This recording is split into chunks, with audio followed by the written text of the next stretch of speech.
Hi, welcome to weekday coronavirus-driven mind stuff. My name is George Ortega, and it is Wednesday, May 20th at 4:08 p.m.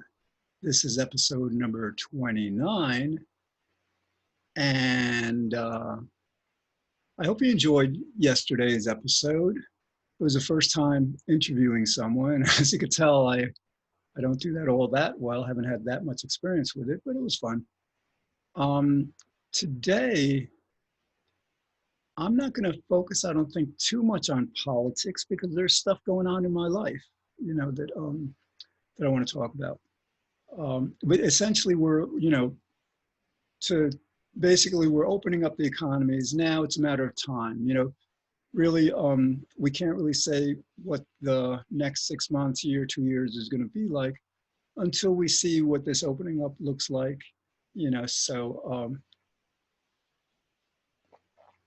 So anyway, so like we'll wait on that. And excuse me.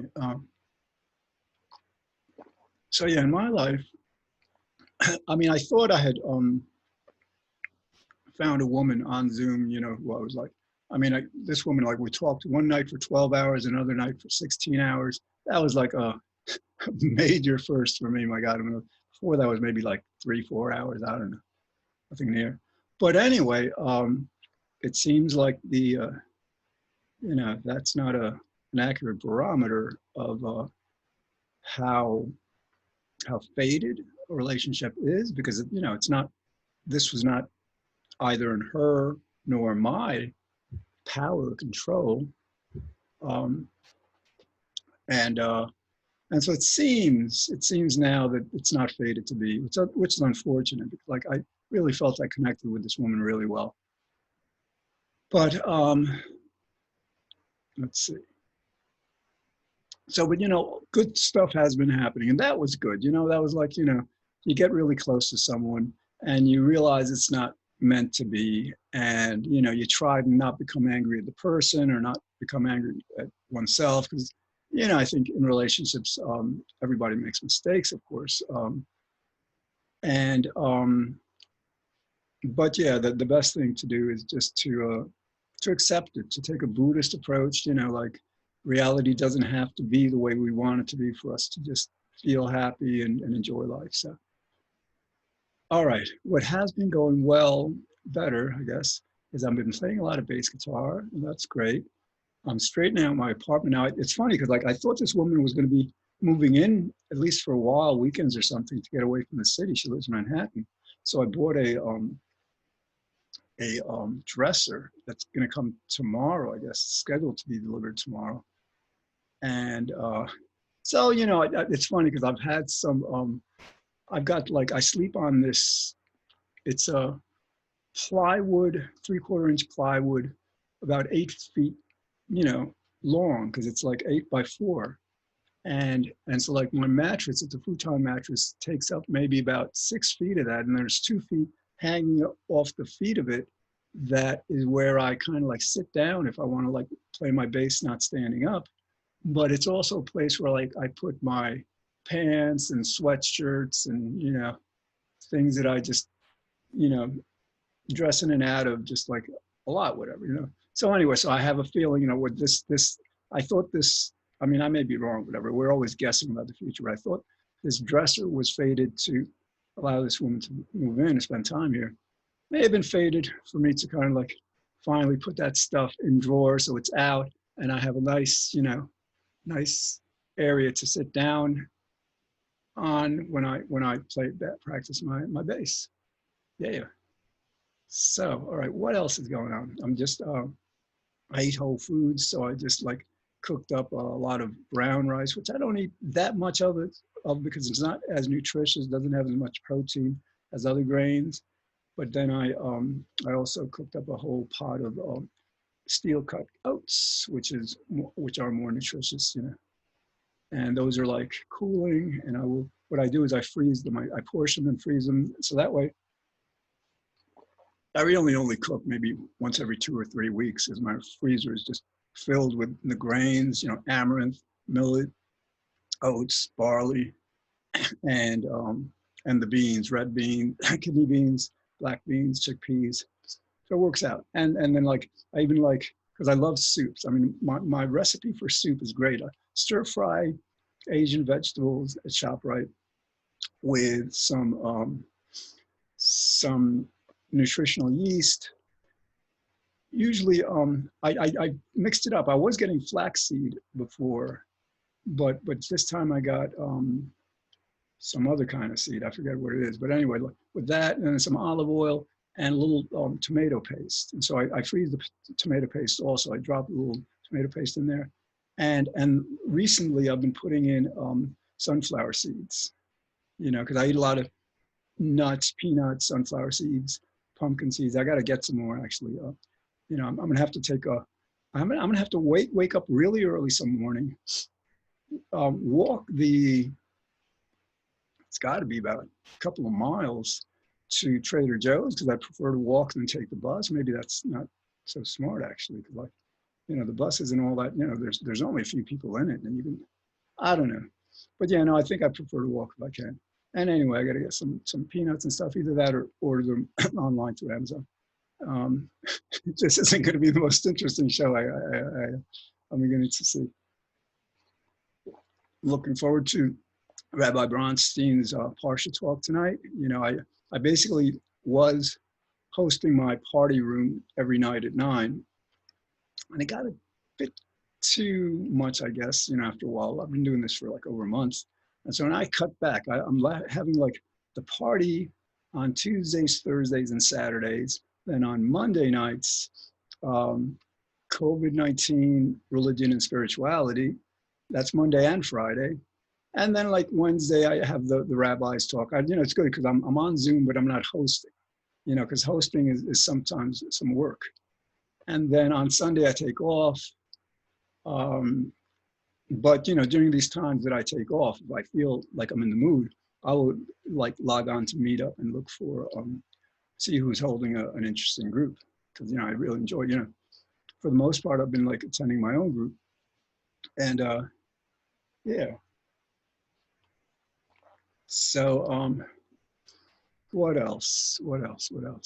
Yeah, I stopped attending this. I got, and I don't know if this is the right approach, but like, I was attending this group, an emotional support group, for like, dealing with anxiety, depression and stuff.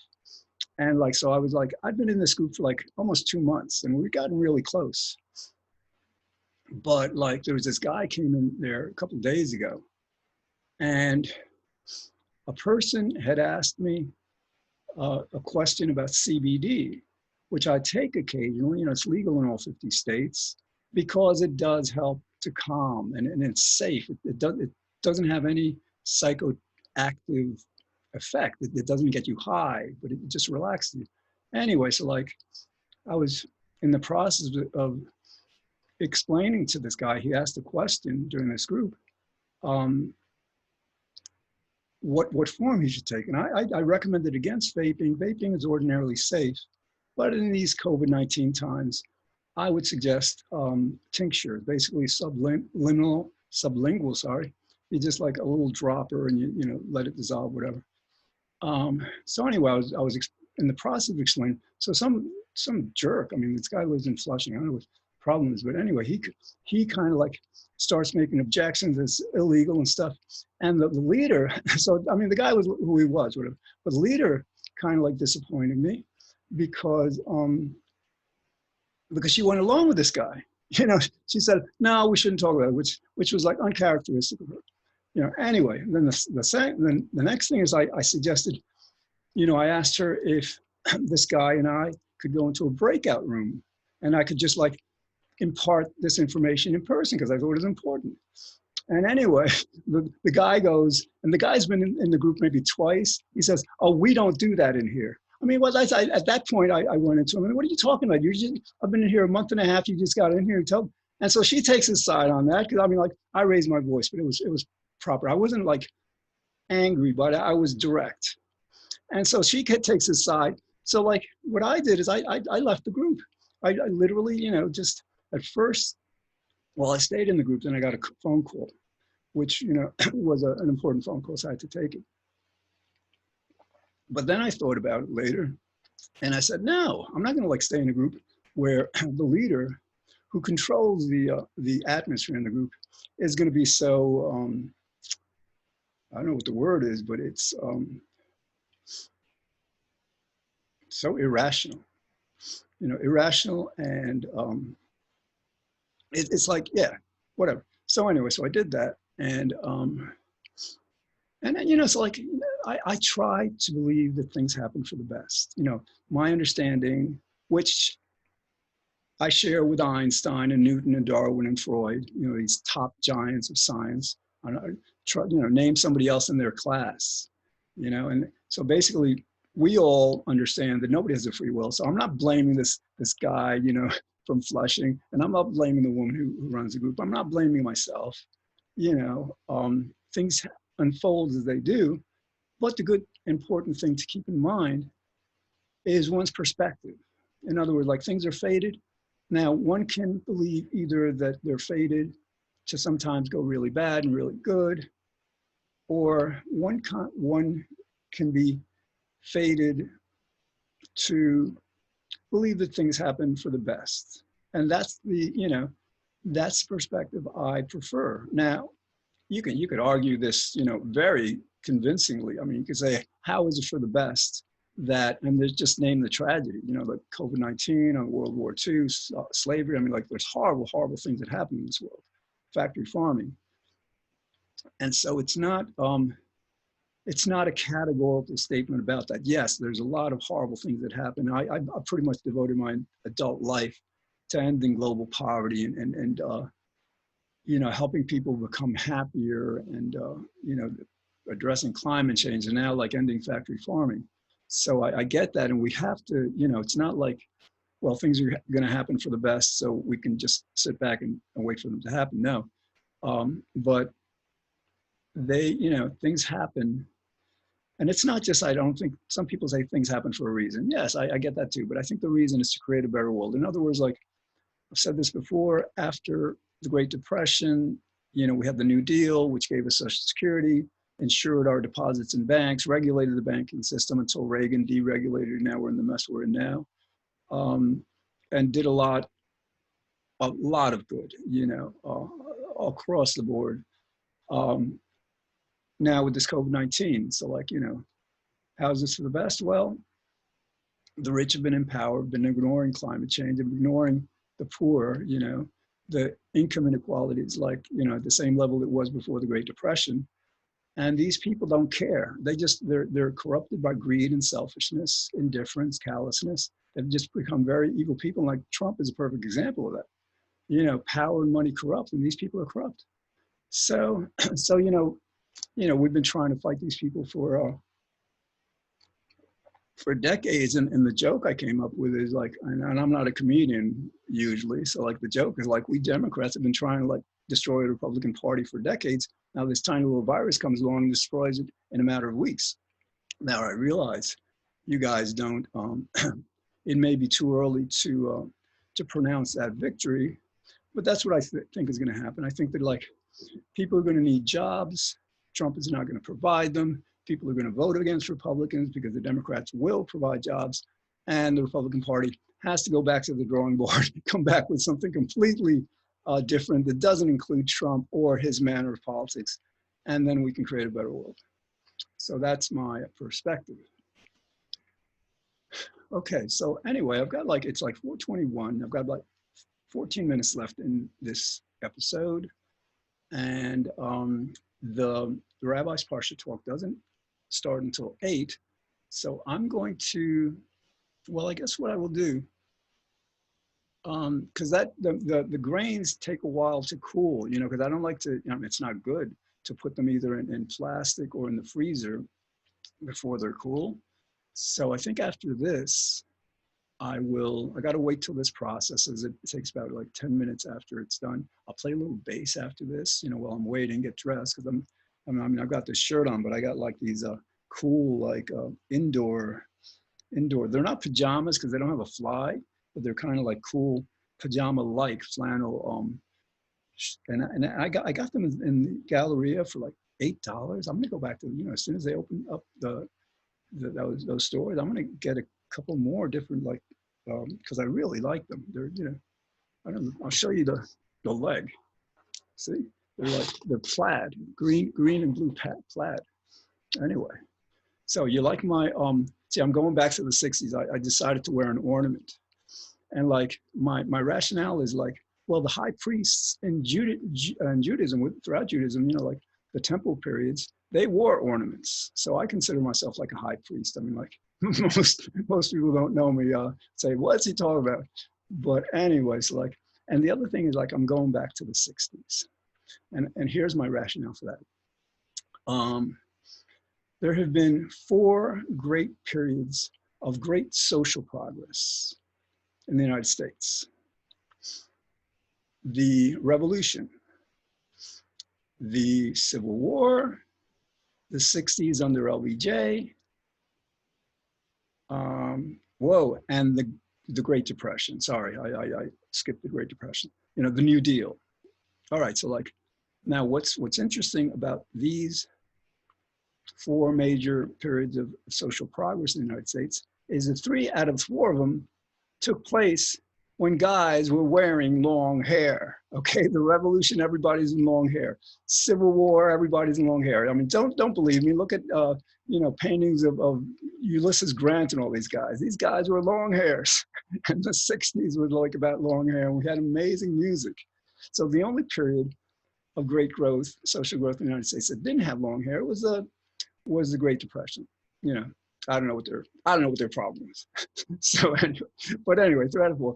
And the other thing, there's a joke about like short hair, baldness. Like the only people who are like bald or crew cuts are either priests, prisoners, or soldiers. Okay, traditionally that's the way it goes. Like the monks, they remain celibate all their lives and never marry and stuff.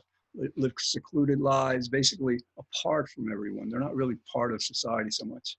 And prisoners, I mean, like, world war, war prisoners and prisoners of various kinds. I mean, like, and soldiers. I'm like, so in other words, if we don't want to like become celibate, live, this kind of like imprisoned life or like, start a World War III, all become soldiers. I mean, like, that's another kind of indirect rationale for the long hair. Anyway, last time I had long hair was about 2010, about 10 years ago.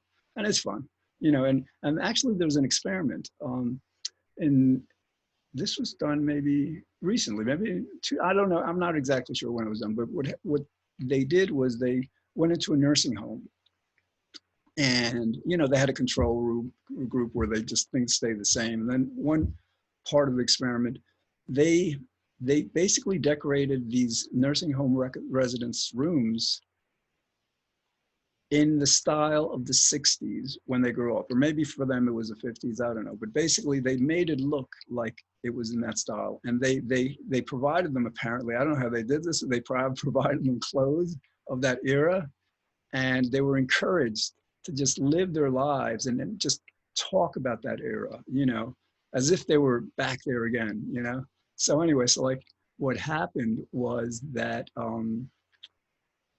the people who did that became healthier and happier. And I don't remember how much, but yeah, basically that established within the social science literature that yes, our environment and how we dress and how we act has an impact on how we feel physically, emotionally, and how much we enjoy life. Okay, so it's 8:50, 8 minutes and 50 seconds left, sorry, 4:27 p.m. I did some straightening up earlier. I was waiting for the grains to cook, and I didn't completely, so I'm looking at my other computer table. This is the table I just use with a laptop for these shows, but most of my work I just do on a different computer. And like I have like, I think a scarf there and some gloves from winter that I got to put away. And then there's some stuff on there. And, there's a few things to do, and I hope that tomorrow I end up like putting together this dresser and put away those sweatshirts and sweatpants and stuff. I'll put them in the drawers, that were easy access. I know exactly where they are, you know, unless, you know, maybe this woman and I kind of like reach an understanding.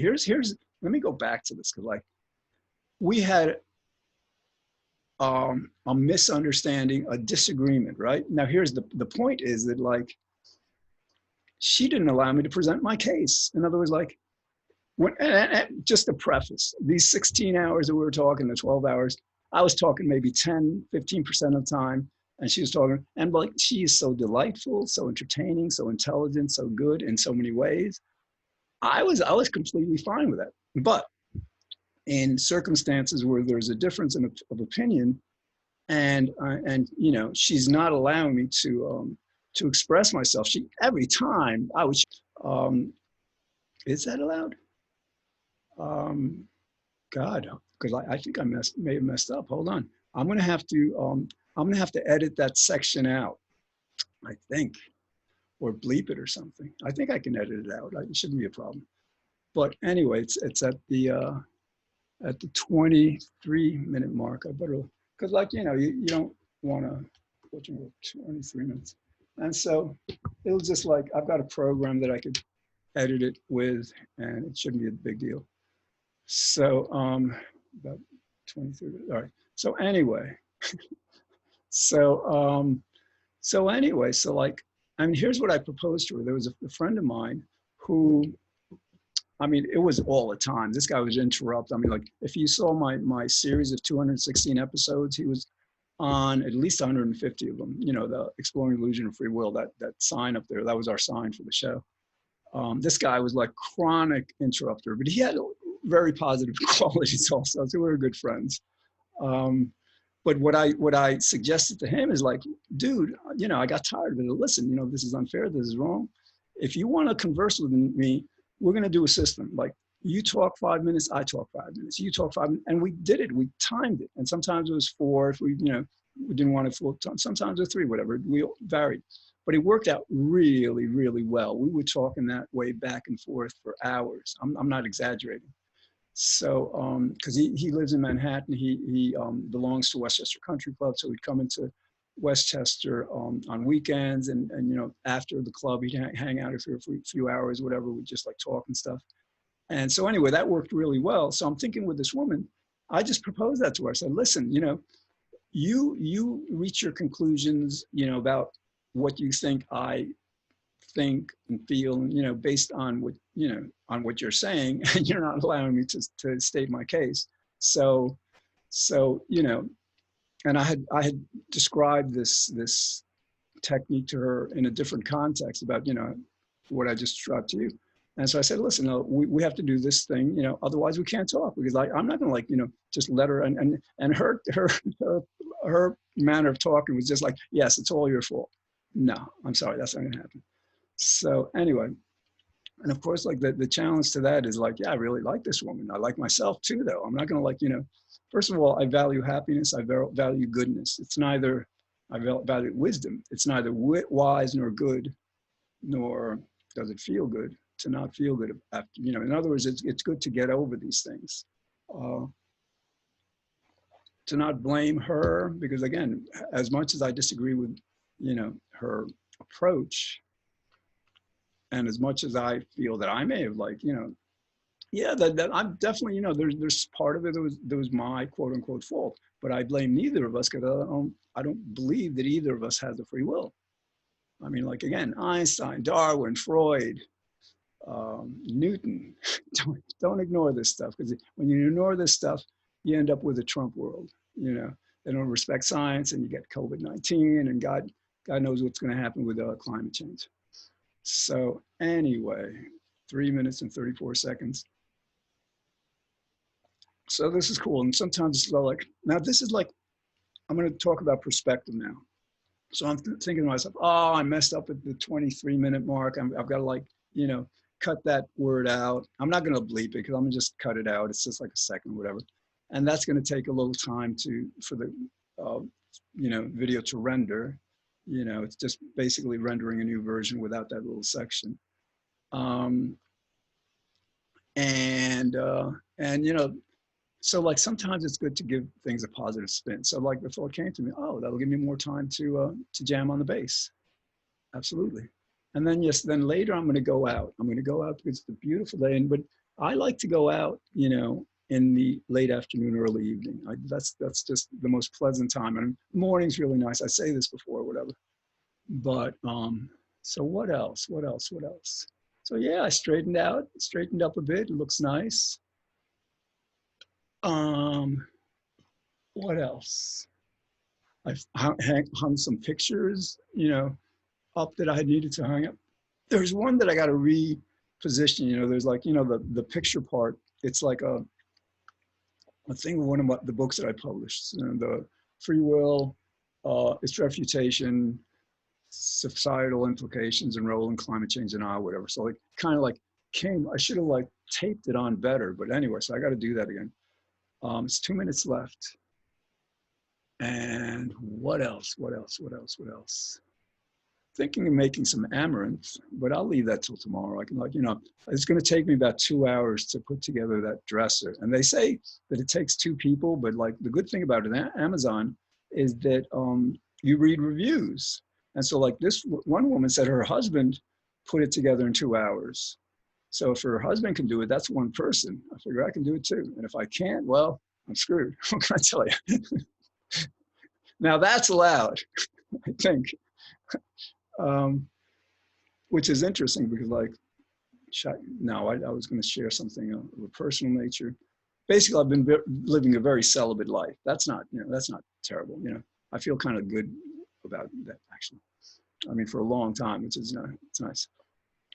Anyway, so I hope you're having a great day. We're at the 1 minute mark again. Like, join us every Monday through Friday at 5 p.m. Eastern Time on White Plains Community Media Channel 76 if you get Optimum, and 45 if you get Verizon. And if you live in Scarsdale or Ardsley or Tarrytown or some of the other surrounding areas and you get Verizon, they cable cast, the studio cable casts those communities too.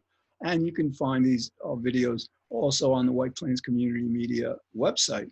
And I upload them to, I started uploading them to YouTube and Internet Archive, because, and again, this is art. Who knows how many people are going to watch it. This is kind of like me, kind of like entertaining whoever wants to be entertained, but also like doing something that I find very creative, chronicling this time. All right, so take care, and I will see you again tomorrow.